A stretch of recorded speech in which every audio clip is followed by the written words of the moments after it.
Hello guys, this is how you can take a screenshot on your Samsung phone. This is the easiest and the most used way.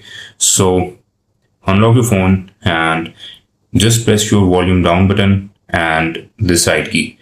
You have to press them instantaneously at the same time. Now you've taken a screenshot.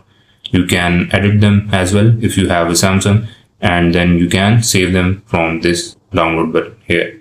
You do have some screenshot settings as well.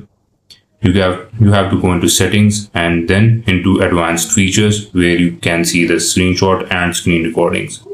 You can choose whether you have the option of delete after sharing. This is what I like when I have to share some screenshots and they are automatically deleted after I share them.